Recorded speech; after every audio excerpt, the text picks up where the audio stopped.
Okay, here we go again. Rage racing, Turismo to track. Tuning the real car, using Gran Turismo as a guide. So, we've already done Brands as standard car, we've already done Silverstone as a standard car. Car's going to race there in real life. This is just for fun. The Nurburgring is the most challenging track in the world, and my little MR2 is going to go around it. Okay, let's sort some camera angles out here. So we're doing the full circuit, the 15 miler. This is the one that's used in the colossal Nurburgring 24-hour race, and into the first corner of the GP circuit.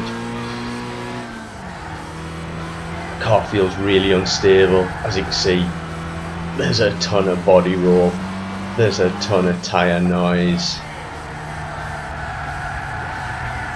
there's a ton of understeer. There's some odd gear selections.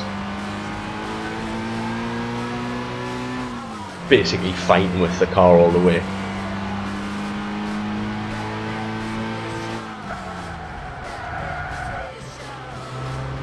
So we come taking an early right, kind of cutting a lot of the GP circuit out.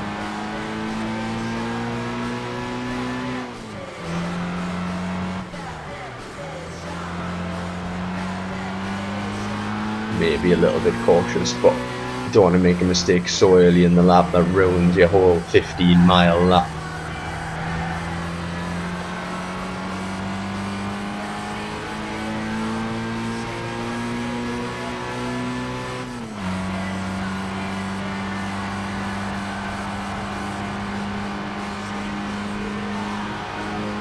There's a choice of pit lanes on the full Nurburgring route.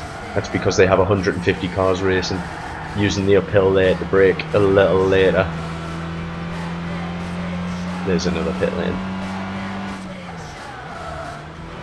And we come off the GP circuit and onto the Nurburgring Nordschleife proper.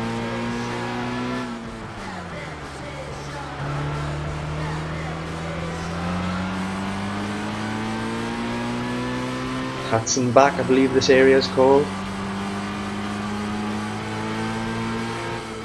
The temptation is to start going for it in this little downhill section, but you really have to hold back, otherwise the narrowness and the tightness of the bends will come back to bite you.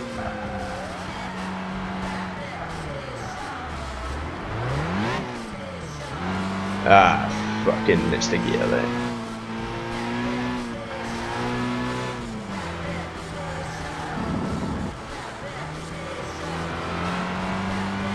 Careful. Just a little touch of curb. Curbs are really high at the Nurburgring. With the force feedback on the steering wheel, I was really getting thrown off the curbs every time I touched them. So maybe stay clear of those. From this angle, the track looks really narrow too.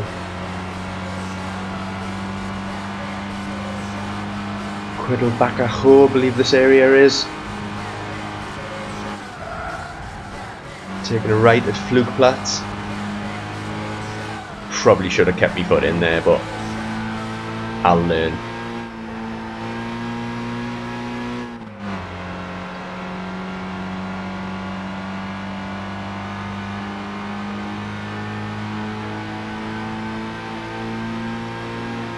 It's really cool when it opens up, but then you come to a crest and you know you're going to have to tackle something on the other side of it.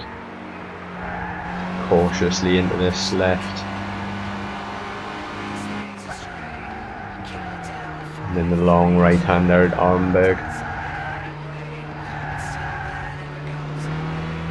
Start dropping down towards Ardenau.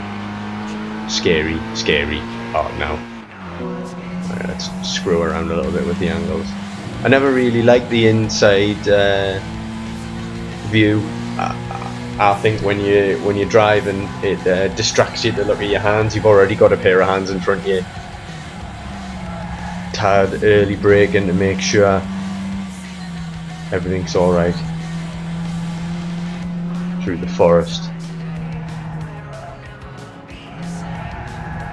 I do really want a pair of yellow and black gloves though. Oh, a little bit of interference there. Maybe I hit the curb so hard it jolted the TV.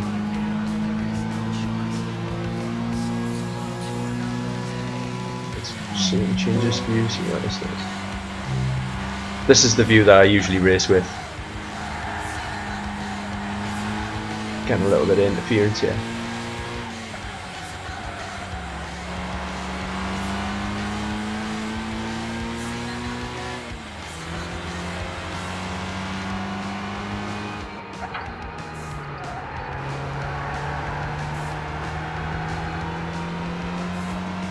First half of the lap is mainly all downhill. To watch your braking because it takes a little longer to brake downhill.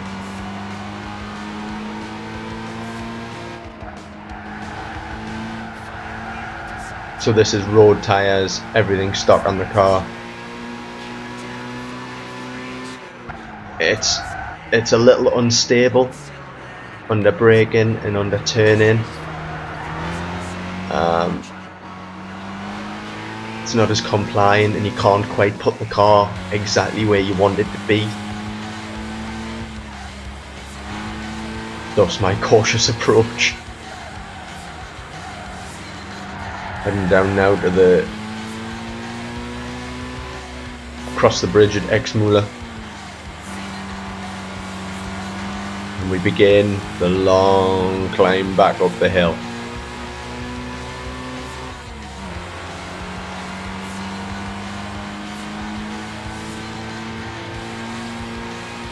Oh, red porta potty.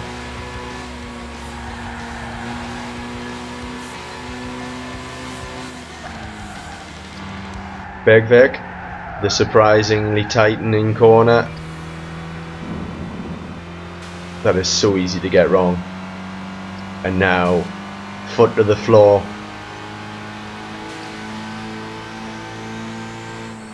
For a long drag.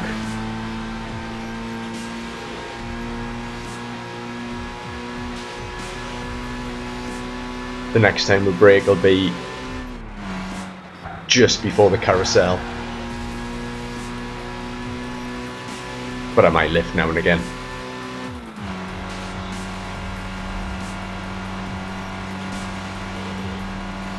One of the biggest things about this circuit is keeping concentration throughout.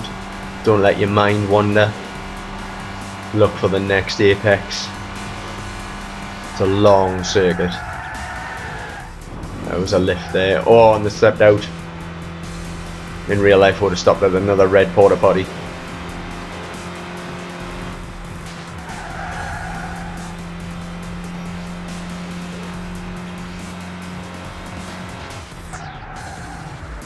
And braking. Turn in. Not happy. Coming up to the iconic carousel. In real life I had to stay up the top while Porsches went underneath me. Careful.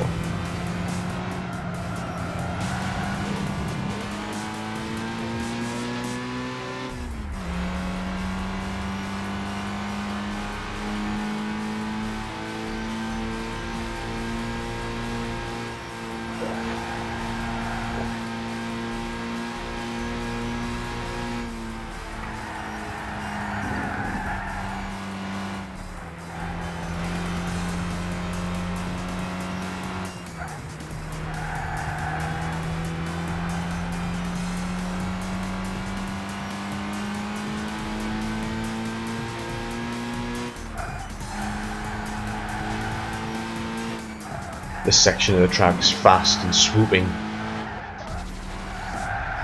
Excellent, excellent places to watch. Even if you're just watching an MR2.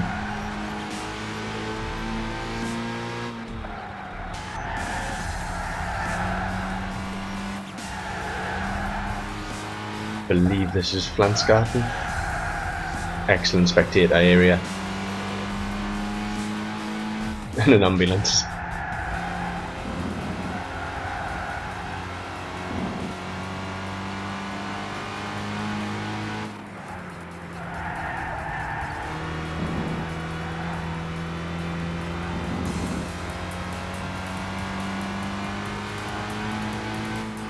Porta potty.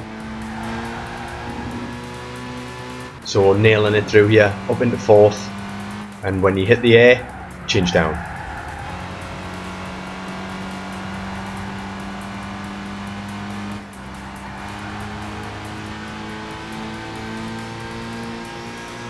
I wouldn't say I know the Nurburgring despite doing hundreds of laps on Gran Turismo, but I would say you get to know the areas that are dangerous and are more challenging, and you tend to get yourself ready because you know those areas are coming up. Porta potty. So a little bit cautious when maybe I could have floored it through there.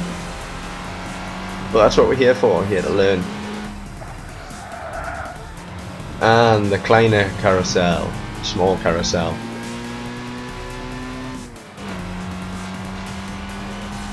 Don't get too excited, but we're coming up to the legendary Dottingaho, which I believe is about 1.2 miles long. Arrow straight road.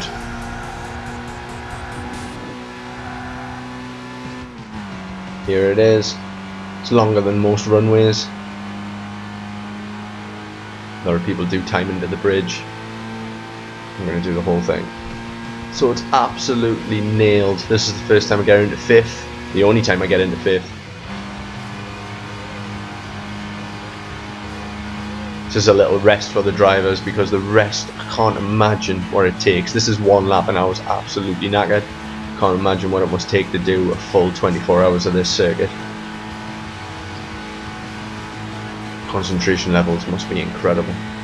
So as we come under the bridge, just slightly start leaning to the left. Still in 5th gear, nailing at the floor. When you hit the dip, come down to 4th. Get through the first corner. Down to 3rd through the second corner. And into 2nd. Good mouthful of curb. And onto the home straight. So this is the benchmark. 0 mods. 12 minutes, 12 seconds.